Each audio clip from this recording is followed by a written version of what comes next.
दादी ने रूही को नहर के हाथ में रक्षा सूत्र बांधते हुए देख लिया। इसी लम्हे दादी ने रूही को जान से मारने के लिए एक बहुत बड़ी चाल चल दी, मगर अब नहर रूही की जान बचाएगा और दादी को देगा एक बहुत बड़ी सजा। रूही नर्स के कपड़े पहनकर, चेहरे पर मास्क लगाकर बड़े एहतियात से अस्पताल के उस कमरे की तरफ बढ़ती है जहां नहर बेहोश पड़ा था। चारों तरफ खामोशी और मशीनों की आवाज गूंज रही थी। जैसे ही रूही कमरे में दाखिल होती है, उसके कदमों की आहट भी दिल की धड़कनों से ज्यादा साफ सुनाई दे रही थी। वो धीरे धीरे नहर के पास जाकर उसका हाथ थाम लेती है। आंखों से आंसू बहने लगते हैं और कांपती हुई आवाज में कहती है, नहर जी, आपको कुछ नहीं होगा। आपको अपनी रूही के लिए जीना ही होगा। अगर आप मुझे छोड़ गए तो मैं भी जिंदा नहीं रह पाऊंगी। ये कहकर वो रक्षा सूत्र बांध देती है। ये धागा सिर्फ एक धागा नहीं था, बल्कि दिल का अहद था कि वो हमेशा नहर के साथ खड़ी रहेगी। नहर बेहोश था, मगर उसके दिल की गहराइयों में यह एहसास इतर गया था। काम मुकम्मल करके रूही वहां से निकल आती है।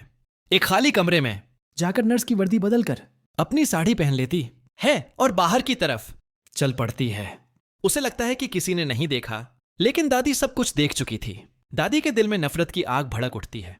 वो सोचती है कि जितना भी मैंने कोशिश की, नहर और रूही को अलग नहीं कर सकी। अब अगर रूही जिंदा रही तो नहर उसे ढूंढ ही लेगा, इसलिए उसे हमेशा के लिए रास्ते से हटाना होगा। दादी फौरन फोन निकालती है और कटनीपर को कॉल करके रूही की तस्वीर भेज देती है। इस लड़की को गायब कर दो, बदले में तुम्हें मुना मांगी कीमत दूंगी। इधर रूही बेफिक्री से अस्पताल से बाहर निकल रही थी। उसे लगा सब ठीक है, लेकिन दादी के भेजे हुए कटनीपर उसके पीछे लग चुके थे। एक औरत रोती हुई उसके पास आती है और कहती है, मैडम, मेरी मदद कीजिए। वो आदमी मेरा बच्चा अगवा करके ले जा रहा है। आप भी तो मां हैं, प्लीज मेरी मदद करें। रूही का दिल पसीज जाता है और वो कहती है, फिक्र मत कीजिए, हम आपके बच्चे को जरूर बचाएंगे। अभी पुलिस के पास चलते हैं।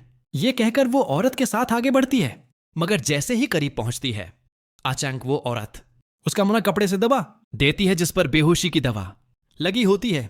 चंद सेकंड में रूही जमीन पर गिरकर बेहोश हो जाती है। करनी पर फौरन उसे गाड़ी में डालकर ले जाते हैं। अस्पताल में नहर की सर्जरी मुकम्मल होती है और उसे आहिस्ता आहिस्ता होश आने लगता है। होश आते ही सबसे पहला लफ्ज उसके लबों पर आता है, द्रोही। घर वाले सब उसके पास आ जाते हैं, मगर नहर बार सिर्फ यही पूछता है, मेरी रूही कहां है। दादी बात बदलते हुए कहती है, नौर, तुम अभी आराम करो, रूही अपने घर होगी। उसे तुम्हारी हालत का पता नहीं है। लेकिन नौहर मानने को तैयार नहीं था। वो जिद करता है कि अभी अपनी रूही से मिलना है। कमजोरी के बाज घर पड़ता है। रत्ना और समर उसे संभालते हैं। डॉक्टर कहते हैं कि नौहर अब बिल्कुल ठीक है, मगर कुछ दिन आराम जरूरी है। कुछ दिन बाद नौहर चुपके से घर से निकलकर अपने छोटे से मकान पर पहुंचता है, जहां उसे लगता है रूही मिल जाएगी। लेकिन रूही वहां नहीं होती। वो उधर उधर पूछता है, मगर खबर नहीं मिलती। तभी उसकी नजर जमीन पर पड़े एक चश्मे पर जाती है। वो उसे उठाकर देखता है तो पहचान जाता है कि ये रूही का चश्मा है।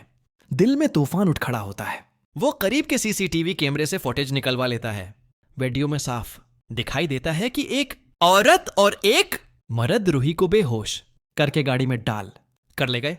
नहर नंबर नोट करता है और वीडियो फोन में महफूज कर लेता है। वो सीधा पुलिस स्टेशन जाता है और सब कुछ बताता है। पुलिस गाड़ी का नंबर ट्रेस करती है और जगह का पता लगाती है। नहर पुलिस के साथ वहां पहुंचकर कटनीपर्स को गिरफ्तार करवा लेता है और रूही को बेहफाजत आजाद कराता है। होश आने पर रूही रोते हुए नहर से लिपट जाती है और कहती है, नहर जी, ये सब दादी ने करवाया था। इन दोनों ने खुद मुझे बताया। ये सुनकर नहर का गुस्सा 7वें आसमान पर पहुंच जाता है। वो सोचता है, जिस दादी को मैंने सबसे बड़ा मान दिया, वही मेरी रूही की दुश्मन निकली। नहर तमाम सबूत पुलिस को सौंप देता है। सीसीटीवी फुटेज, किडनैपर्स के अखबारी बयानात और सब कुछ। दादी का काला चेहरा सबके सामने आ जाता है और अदालत से दादी को उम्र कैद की सजा हो जाती है।